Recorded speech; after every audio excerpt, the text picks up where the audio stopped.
सांगलीच्या आटपाडी तालुक्यातला करगणी गावात 10वीत शिकणारी मुलगी. ती अभ्यासात हुशार होती.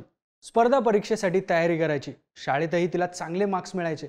आर्मी विषयी तिला प्रचंड प्रेम. मोठं होऊन आर्मीमध्ये जायचं तिचं स्वप्न होतं. त्यासाठी ती पहाटे 5 वाजता उठून व्यायाम करायची, रनिंग करायला जायची. पण याच मुलीनं स्वतःला संपवल्याची घटना घडल्यानं सांगली हादरलं.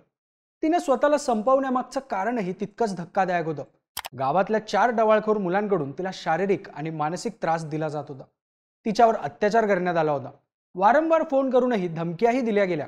शेवटी हा सगळा प्रकार असह्य झाला आणि सोमवारी 7 जुलैला आपल्याच घरी तिनं टोकाचं पाऊल उचललं. करगणीमध्ये घडलेल्या या प्रकारानंतर गावकऱ्यांकडून प्रचंड संताप व्यक्त केला जातोय.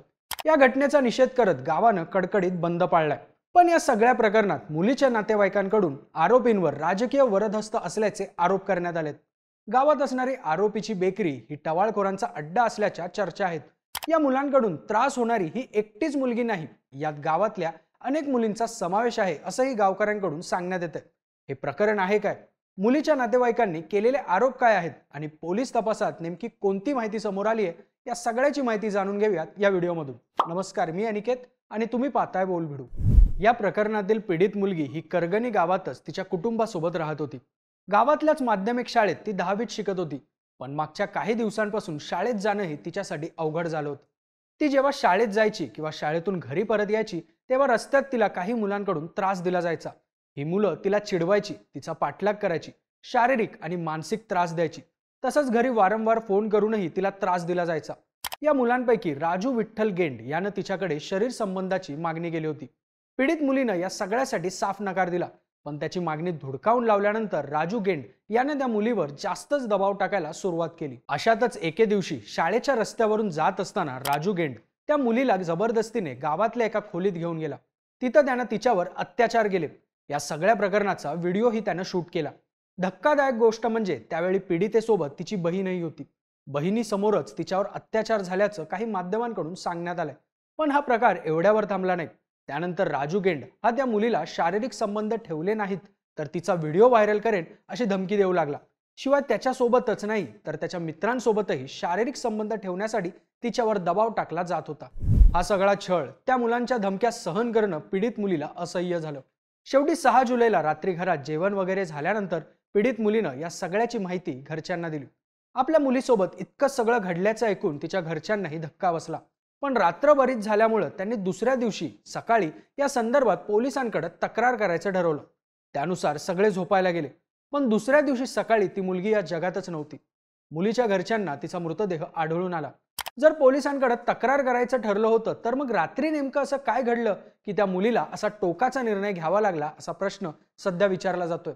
याबाबत मुलीच्या नातेवाईकांनी आणि गावकऱ्यांनी माहिती दिली.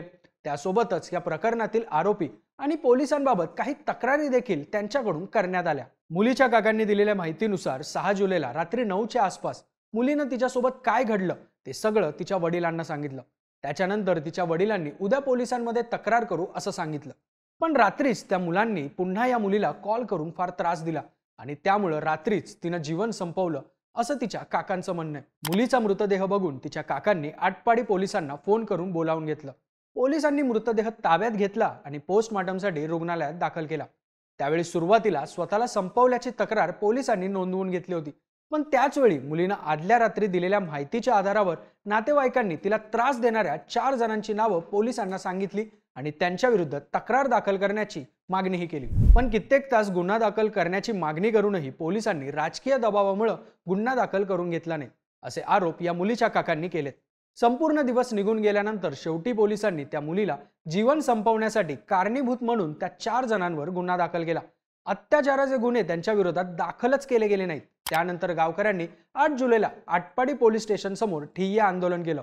भागातील इतर राजकीय नेत्यांच्या मदतीनं दबाव टाकण्यात आला आणि त्यानंतर या घटनेच्या संदर्भात पोलिसांनी राजू विठ्ठल गेंड, रामदास गायकवाड, रोहित सर्जेराव खरात आणि अनिल नाना काळे यांच्यावर आटपाडी पोलीस ठाण्यात अत्याचाराविरोधातही त्या 4घांवर गुन्हा दाखल करण्यात आल्याचं पीडितेच्या काकांचं म्हणणं आहे. या आरोपींबद्दल गावकऱ्यांनी केलेले खुलासे सुद्धा धक्कादायक आहेत. मुख्य आरोपी राजू गेंड याची गावातच बेकरी आहे. पीडित मुलीच्या नातेवाईकांनी दिलेल्या माहितीनुसार राजूची बेकरी हा टवाळखोर मुलांचा अड्डा बनली आहे. 10 ते 15 मुलांचा एक ग्रुप आहे. त्यातली मुलं कधी त्या मुलींना कॅडबरी देऊन, कधी खाण्याच्या बहाण्याने बोलवतात.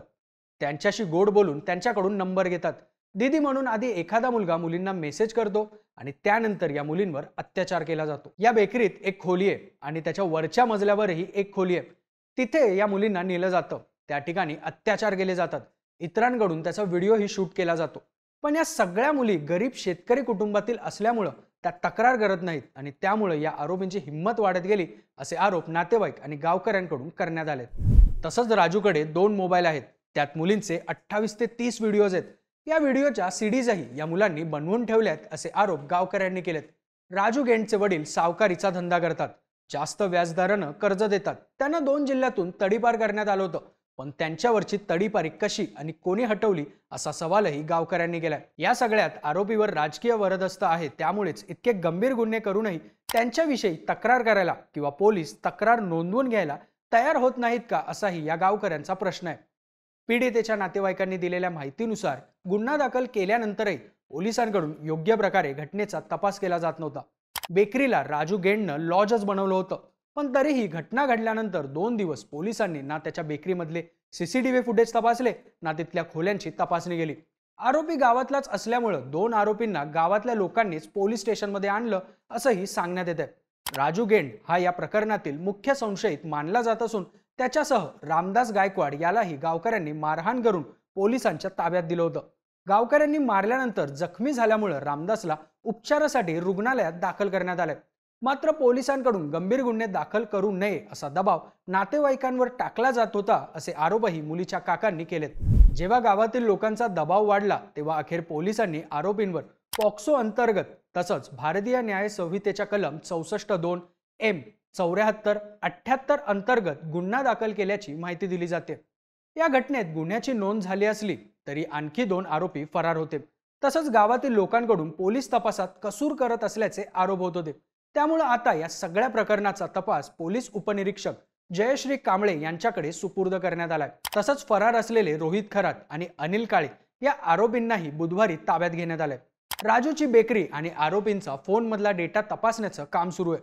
तसंच या प्रकरणातील आणखीही काही पीडित मुली आणि त्यांच्यासोबत घडलेल्या प्रकरणाचीही पोलीस चौकशी करतायत. मात्र या प्रकरणातला प्रमुख आरोपी राजू गेंड याला केवळ 2 दिवसांची पोलीस कोठडी सुनावण्यात आली होती, जी 10 तारखेला संपली आहे. रामदास हा मूळचा बीडचा. त्याच्यावर उपचार झाल्यानंतर त्याला बुधवारी 9 जुलैला संध्याकाळी न्यायालयात हजर करण्यात आलं. त्यावेळी न्यायालयाने राजू गेंड यासह रोहित खरात, अनिल काळे आणि रामदास या 4ही आरोपींना 14 जुलैपर्यंत पोलीस कोठडी सुनावली आहे. आता या प्रकरणात आणखी किती जणींच्या तक्रारी समोर येणार, राजू गेंडवर नक्की कोणाचा राजकीय वरदहस्त होता, हे आता तपासात समोर येणार आहे. या सगळ्या प्रकरणाबद्दल तुम्हाला काय वाटतं? तुमची मतं आणि प्रतिक्रिया आम्हाला कमेंटमध्ये नक्की सांगा आणि अशाच व्हिडिओसाठी बोलबिडीच्या YouTube चॅनलला नक्की सबस्क्राईब करा.